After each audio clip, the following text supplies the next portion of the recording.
કેવડિયા ડિમોલેશનનો મુદ્દો ફરી એક વખત ચર્ચાનું કારણ બન્યું છે। આપણે અત્યાર સુધી જોતા આવ્યા છીએ કે આદિવાસી નેતાઓ એક બાદ એક મેદાને આવ્યા છે અને તે લોકો દ્વારા સીધા જ પ્રહાર ક્યાંક ભારતીય જનતા પાર્ટી ઉપર કરવામાં આવ્યા હતા। ત્યારે ફરી એક વખત સામાજિક કાર્યકર્તા છે તેમણે ભારતીય જનતા પાર્ટીના નેતાનો ઉધડો લીધો છે।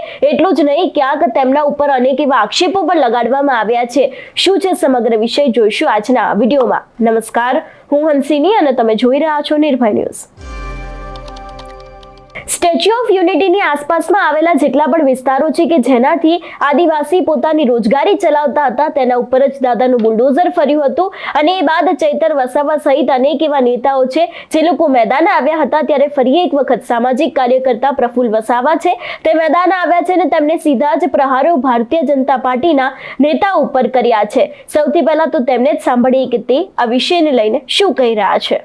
જોહાર સાથીઓ, 14 તારીખના રોજ સ્ટેચ્યુ ઓફ યુનિટીની સામે બારફળિયા ગામમાંથી આ ગુજરાતની આદિવાસી વિરોધી માનસિકતા ધરાવનાર બીજેપી સરકારે આદિવાસીઓના ઘરો અને આદિવાસીઓની દુકાનો ગેરબંધારણીય રીતે બિનકાયદેસર રીતે દાદાગીરી કરીને આદિવાસીઓના ઘરો અને એમની દુકાનો પર બુલડોઝર ચલાવ્યું। આ મુદ્દે આજે ગુજરાતના આદિવાસી વિસ્તારના જેટલા બી આદિવાસી ધારાસભ્યો છે, જેટલા બી સાંસદ છે, જેટલા તાલુકા પંચાયત, જિલ્લા પંચાયત અને ભાજપ સાથે જોડાયેલા જે સરપંચો છે, આ મુદ્દે મૌન રહીને આ સમાજને તમે એક બહુ મોટી સમસ્યામાં ધકેલી રહ્યા છે, એ વાત યાદ રાખજો।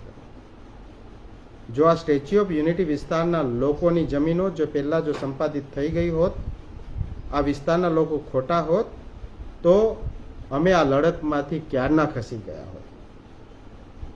પરંતુ આ વિસ્તારના તમામ પુરાવા 1961-62થી લઈને આજ દિન સુધીના તમામ પુરાવા અમે જોયા છે અને એટલે અમે કહીએ છીએ કે આ વિસ્તારના લોકો ખોટા નથી, પરંતુ આ વિસ્તારના લોકોની જમીનો લૂંટવી છે।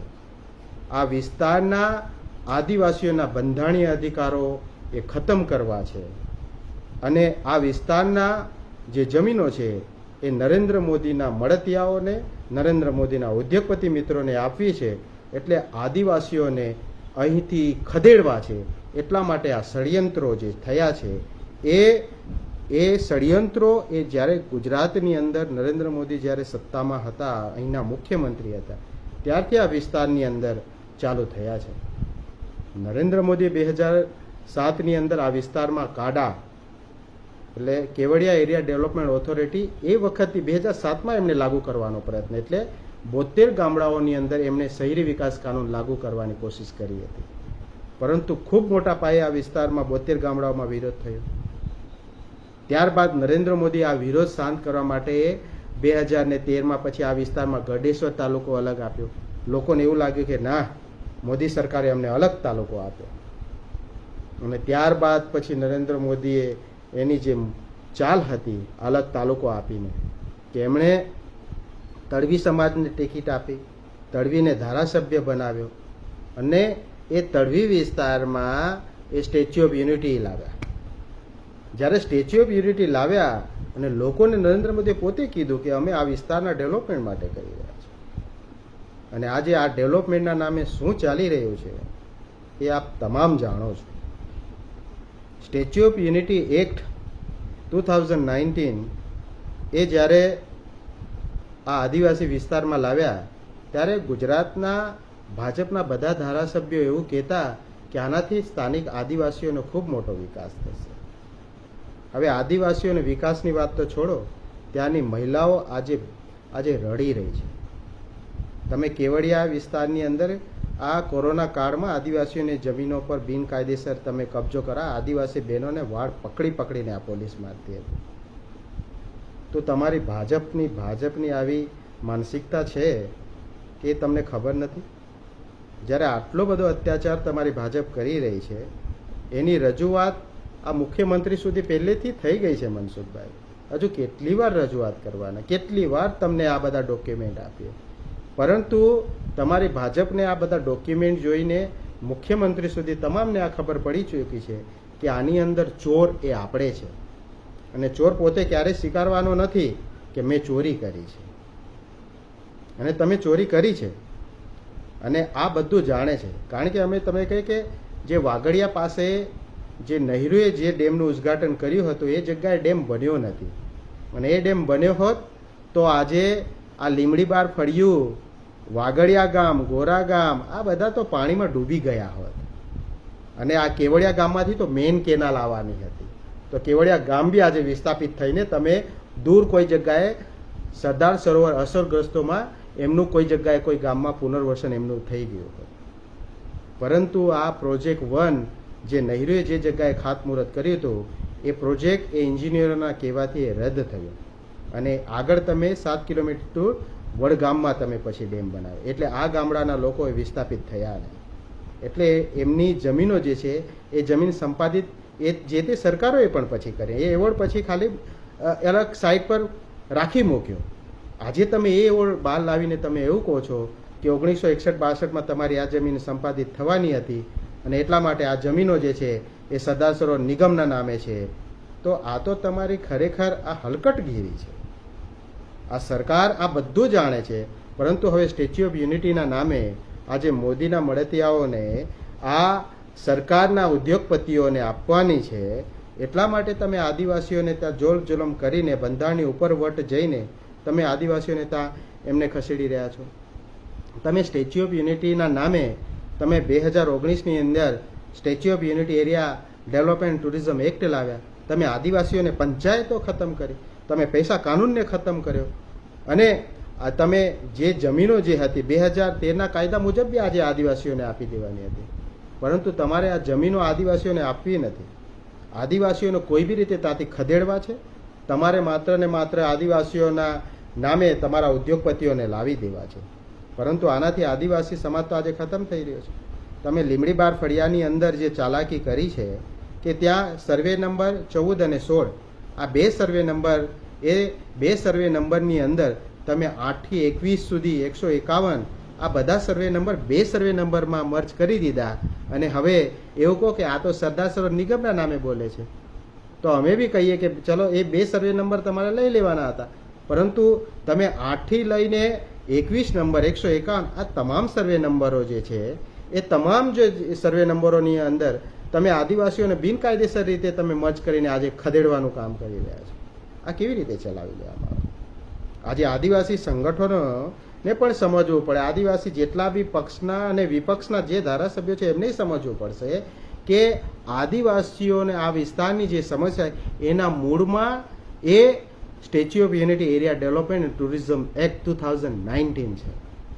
તો વિધાનસભામાં એ મુદ્દે ફરીથી આ અવાજ ઉઠાવવાની જરૂર છે કે 243(z)(c) મુજબ આદિવાસી વિસ્તારની અંદર તમે નગરપાલિકા તો શું મહાનગરપાલિકા પણ કશું તમે બનાવી નથી શકતા. તો આ આદિવાસીઓના બંધારણીય અધિકાર 5મી અનુસૂચિ 244(1) આ તમામ કલમોને આપણા બંધારણીય અધિકારોનું ઉલ્લંઘન થઈ રહ્યું છે. તો આપણે વાત તો એના કરવાની છે. કદાચ આપણે આ બે દુકાને હટાવી લીધા, એ બે દુકાને એ લોકો નાખી પણ આપશે પાછા, પરંતુ આ વિસ્તારમાં જેવી રીતે આદિવાસીઓના બંધારણીય અધિકારો ખતમ કર્યા છે, પંચાયતોના અધિકાર ખતમ કર્યા છે, એના મુદ્દે તો આપણે વાત કરવાની છે. હવે આદિવાસી આખો સમાજ પેલા સીઓને આવેદનપત્ર આપવા જશે. અરે એ તો આ બધી કંપનીઓ બધી જે નખાઈ છે એસયુના નામે, એ કંપનીઓને નામે આ લૂંટવાનો એ તો મેનેજર છે આ સીઓ, એને આ સમાજ એને આવેદનપત્ર આપવા જાય.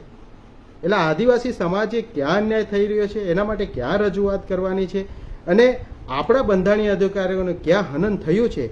જો આ સરકાર નહીં માને તો એના માટે હાઈકોર્ટ અને સુપ્રીમ કોર્ટ સુધી આપણે જવાની તૈયારી બતાવવી પડે. બાકી આવી રીતે વિરોધ કરીને તો આપણો સમાજ જે છે એને આ લોકો આવી રીતે જ દબાવતા હશે. આપણે 2018થી 17માં 16થી આ ત્યારથી આપણે આ આંદોલનો ચાલે છે, ત્યારથી આપણે આ પોલીસ સાથેના ઘર્ષણો ચાલે છે, પરંતુ આનું નિરાકરણ શું? જ્યાં સુધી મનસુખભાઈ, તાના સ્થાનિક ધારાસભ્ય દર્શનાબેન, સ્થાનિક સાંસદ જશુભાઈ, આ સમસ્યાઓના મૂળમાં નરેન્દ્ર મોદીનું નામ છે. મુખ્યમંત્રી પણ આની અંદર કશું નહીં કરી શકશે. આની વાત લઈને તમે કેન્દ્ર સુધી જાઓ, નરેન્દ્ર મોદીને મનાવો કે અમારો સમાજ પીસાઈ રહ્યો છે, અમારા સમાજ પર આટલો બધો અન્યાય સાહેબ હવે બંધ કરો. આ તમારે રજૂઆત કરવી પડશે.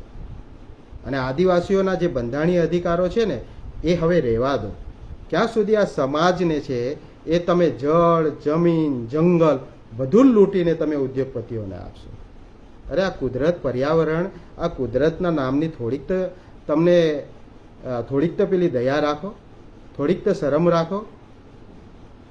આ આદિવાસીઓના બંધારણીય અધિકારો માટે તમામ આપણા જે સાંસદો છે, અમે કહીએ કે આ મુદ્દે અમે કોઈ રાજનીતિ, કોઈ સંગઠન રાજનીતિ કરતું નથી. કેવડિયા બચાવો આંદોલન તો આજ દિન સુધી એનો કોઈ પ્રમુખ નથી, અને આજ દિન સુધી એણે કોઈ પ્રકારનું કોઈ રાજનૈતિક રીતે આ કોઈની અગેન્સ્ટમાં કોઈ કામય નથી કર્યું. માત્ર જ્યારે તમે આખા સમાજના વિરુદ્ધમાં, આ એક્ટના વિરુદ્ધમાં જ્યારે આ લઈને આદિવાસીઓને તમે ખતમ કરવાનું જ્યારે વાત કરો છો, એટલા માટે અમારે તો કહેવું તો પડે છે. અહીંયા કોઈ ખોટી રાજનીતિ નથી. અને તમે એવું ઈચ્છો છો કે બીજા વિપક્ષી પાર્ટીઓ રાજનીતિ ના કરે તો તમે હલ કરી દો ને સમસ્યાઓ. બાકી આ સમાજની નામે હવે દલાલી બંધ કરો. આ સમાજના નામે હવે જે તમે હાથા બનીને આ સમાજના બંધારણીય અધિકારો જે ખતમ થઈ રહ્યા છે એને હવે બંધ કરો. કાં તો તમે આ સમાજને ન્યાય અપાવો, કાં તો તમે બધા ભાજપ છોડીને આ સમાજ સાથે રહો. જો તમે સમાજ સાથે નહીં રહો તો પછી સમાજે તમારી સાથે હવે નહીં રહે. જોહાર, જય આદિવાસી. ડૉક્ટર પ્રફુલ્લ સાબા.